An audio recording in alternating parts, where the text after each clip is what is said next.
Hello and welcome to Coming Home with Mama T. I'm your host, Tiara, aka Mama T. And on this podcast, we explore the journey of creating the life of our desires through mastering manifestation, maintaining a positive mindset, and living luxuriously. Today, we have a very special guest. We have Susan Day joining us. Susan is an art therapist, practitioner, author, and artist. Susan hosts her own podcast, facilitates creative art sessions, and has over 5 mindful art therapy books published. Woo! Susan is enthralled with the power of art and the written word to change people's lives. When she's not supporting clients or creating, she is planning her next trip in her camper van, walking her border collie, or vacuuming up a fluff button cat hair. I love it. You can find more about what she does by searching Mindful Arts Therapy or by visiting her website, mindfulartstherapy.com.au. Welcome, Susan. Thank you so much for joining. Oh, thank you for having me. It's going to be great fun. I'm really looking forward to it. I love it. I love it. I love it. So let's first talk a little bit about what is an arts therapist practitioner for someone who might not have worked with one. Yeah, that's a really good question. So a lot of it can be quite varied. There are different types, I guess, of art therapist. It's pretty much based on obviously psychology. Mhm. I suppose from a healing perspective, what we do is we help people who can't find the words. So Mm. particularly children or teens, but some people's trauma runs so deep or it's very hard to express verbally.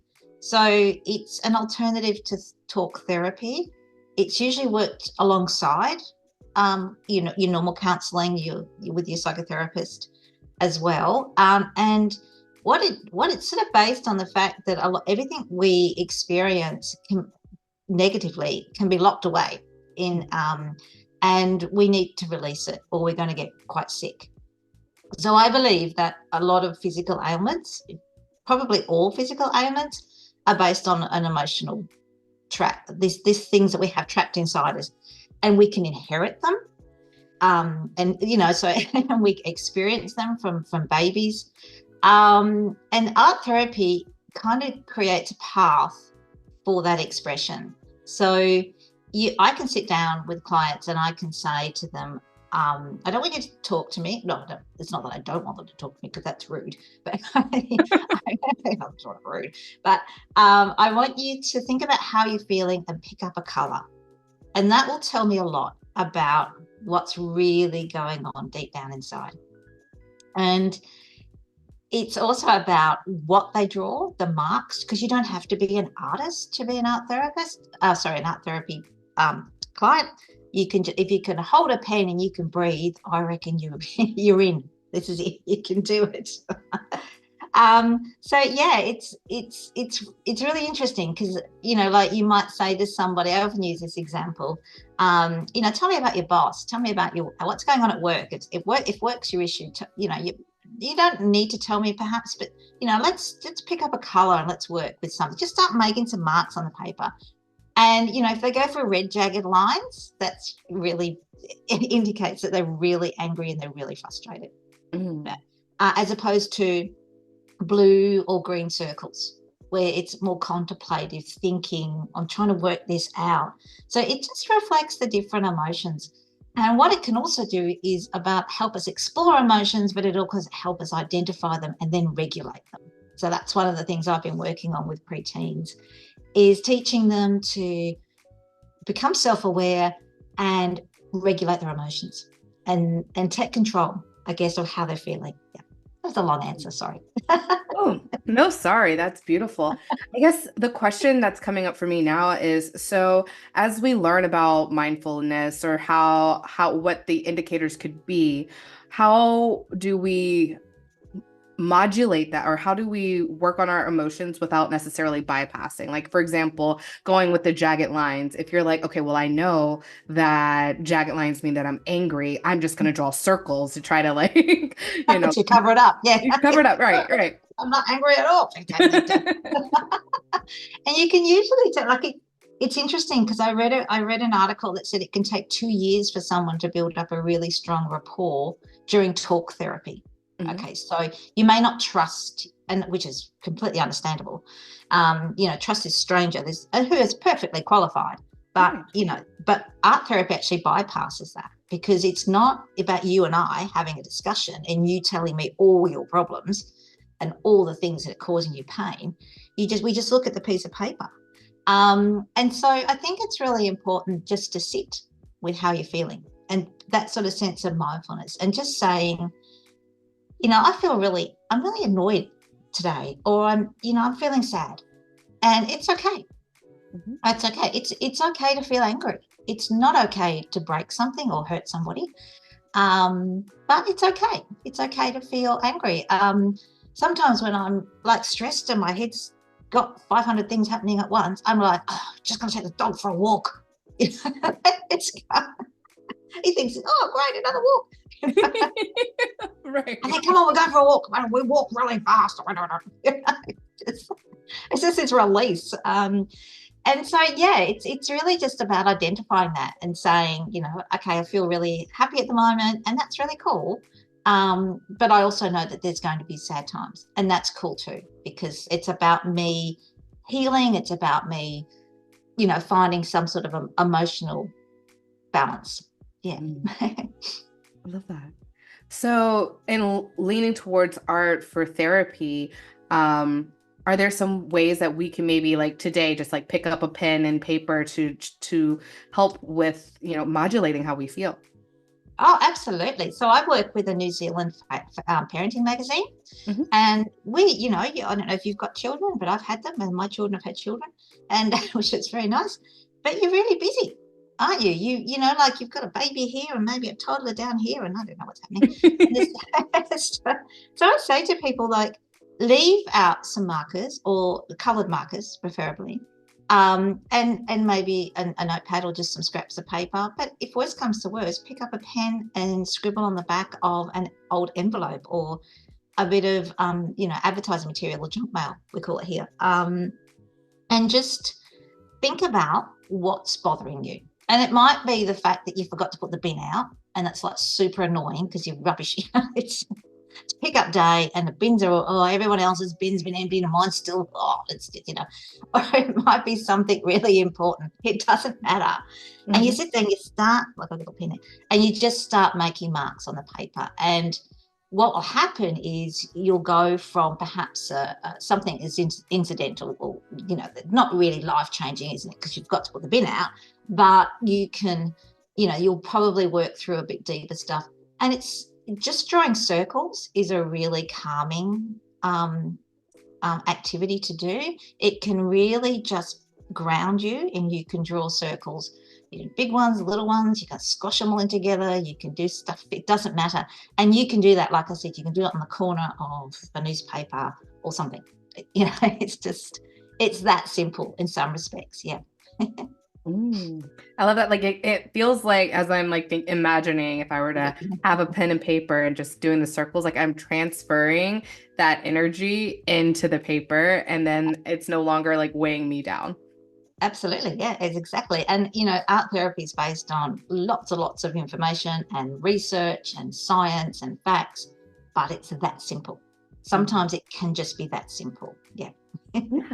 Yeah. Like it kind of brings up the nervous system, right? So you have your the sympathetic and the parasympathetic, right? And so it's giving you something to get you out of like fight or flight mode. Like if we're using anger as an example, like it gets you out of that fight or flight mode to just have that movement and something that's very serene that you don't really have to think about or attribute any sort of meaning to, which I think is awesome.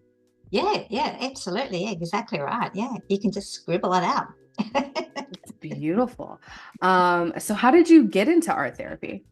I think I've always used art therapy all my life without realizing. I've always been a drawer and a doodler. Um, and I was actually researching mindfulness because I used to do a lot of meditation, and then I sort of stumbled across it one day, and I have some quite high English literature degrees. And a lady asked somewhere, it was a long time ago, and a lady asked me to edit her Mm. her a dissertation on art therapy. I went, oh, yeah, what's this about? And she actually said something to me, which is probably a bit off kilter. She said to me, I only have one language, that's Australian. I don't really know English that well. And I thought, what is she talking about? And she like, her ideas were great, but she didn't have all the grammar and all that sort of stuff. So it was quite a jolt to, and and I didn't really understand some of the concepts. So I would say to her, I think this is a better response, but please check it, because I don't, because you can change something, Right. as you know, with English, you can move a comma, or add a conjunction in it, and suddenly there's a slight variance in meaning. And that pretty much got me started, and it got me thinking. And I did some research, and I thought, this speaks to me, and I can see how this can help so many people. Yeah, so that was a few years ago now, a long year now. So That's amazing. I love the journeys that we go along where it's like you start with one thing and then it opens a door to something else, and then we get to just experience and grow and teach others through our experience, which I think is amazing. And I have to say, I was quite disappointed when I started studying. And, the instructor would say, okay, we want you to do this exercise. And I was like, is this it?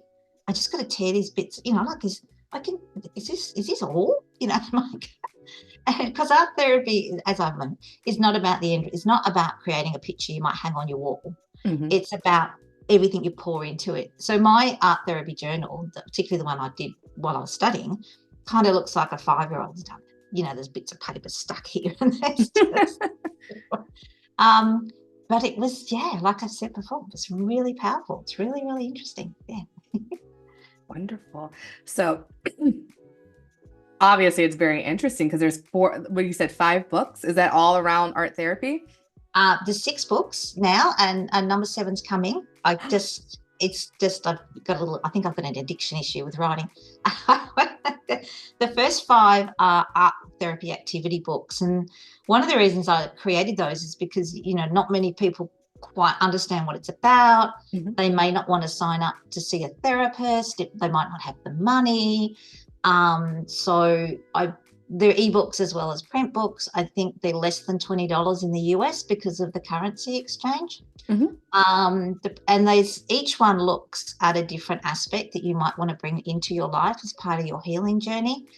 And I'd sit down and I there's a little mindfulness paragraph that sort of gets you centered about breathing and imagining you've got this beautiful energy of light coming through.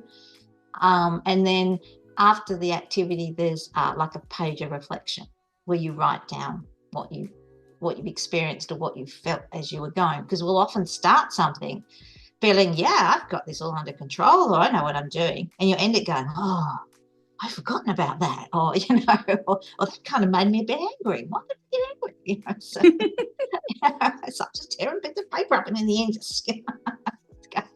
So yeah, that's how they started to give sort of, I guess, to introduce people to the idea.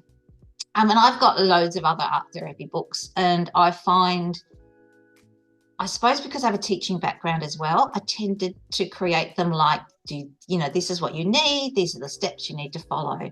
Whereas a lot of the art therapy stuff I've found says, oh, draw a heart and write this in it. And I think some people need a little bit more sort of, step-by-step instructions. I think that's, yeah.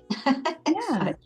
So, and the latest book I've had just published is a book about building emotional resilience in preteens, because it's one of our most vulnerable age groups. And pretty much, like I said in my intro, it's just we're looking at getting their emotional resilience strengthened. So when they become teenagers and everything goes crazy and that sort of thing, they have that bounce back ability. They have that ability to say, like we've just discussed, oh, I'm feeling a bit angry today. It wasn't fair when I saw such and such get pushed over in the playground. But I feel that, like I felt powerless and I didn't know what to do. And so, yeah, it's a kind of about that as well. And it's looking at how mindful arts therapy can really help a family and a preteen to, the cat's just come in. Looks. I love it.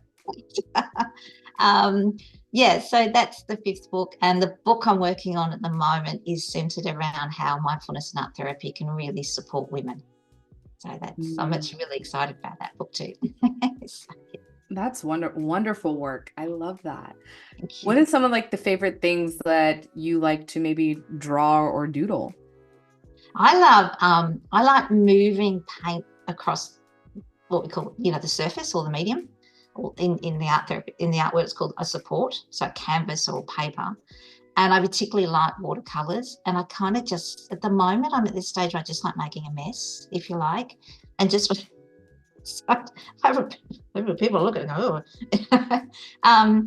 It's just about that wonderful sensation of being free and being able to move paint and how it blends together and sits. And yeah, it's really, really interesting. I love to do that sort of stuff. When I go traveling in my camper van, I like to do like little sketches, but that's usually just a comedy thing because quite it's quite intensive process. So traveling around with two dogs in the car. Yeah, so that's something I like to do too. But I don't know. I think I like art that brings joy, and Mhm. I think there's enough sadness in the world.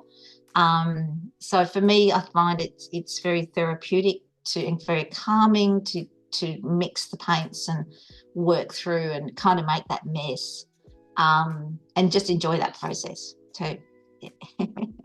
That's wonderful. It feels very playful to me as you're describing it, and I can feel like your energy just feels like so like uplifting and fun, and just like someone that like everyone wants to hug and nurture, and like that's the vibe I get.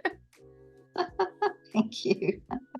It's wonderful. So we're gonna take this time and just switch on over and go into a little tarot reading. Is there a question that you might have that you would like to ask, or a Um, general message? I think at the moment I'm at a bit of a crossroads as far as whether I stay in my home, or do I go traveling full time. And for me, it's a financial issue. As you get Mhm. older, you've got to pay your bills and everything. So yeah, it's kind of a little bit mixed up. So that's for me where I'm at a bit of a crossroad. I can do art therapy on the road. I wanted to actually go around to communities and do little courses with people next year. So I don't know. Yeah, I'm happy to see what comes up. All right. Come up with. It's exciting. Did Susan travel or stay put?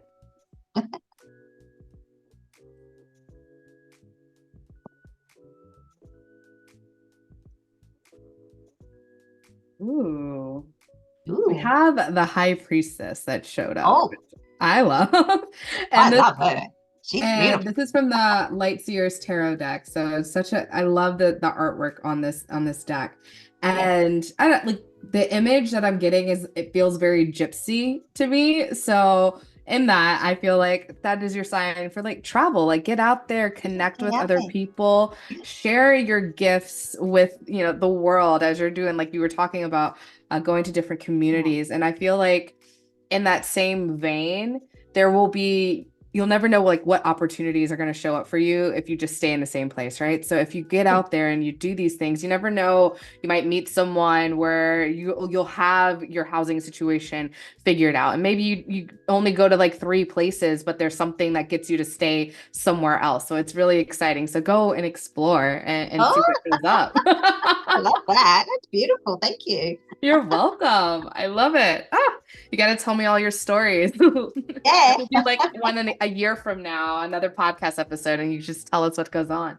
Oh, that'd be great. Yeah. Oh, I love that. All righty. With that, is there anything else that you would like to share with our audience today? Oh, no, but I would like to encourage people to, if they're interested in art therapy, to ask their community houses or the local libraries. If they don't have anyone, maybe find somebody. There's a lot of people out there they can reach. You can Mhm. do it online. I've run art therapy classes online, and just keep exploring because I think part of the healing is finding what's right for you and finding your own narrative as well. Yeah. I love it. Beautiful. And that's such an alignment with the tarot reading too. Keep exploring. That, Keep exploring. Yes, exactly. Yeah. That's there it beautiful. is. Beautiful. Thank you so much for your time and energy, Susan. I hope you have a magical day. Thank You you for too. those of you watching or listening. Remember to like, share, subscribe if you haven't already, and I will catch you on the next one.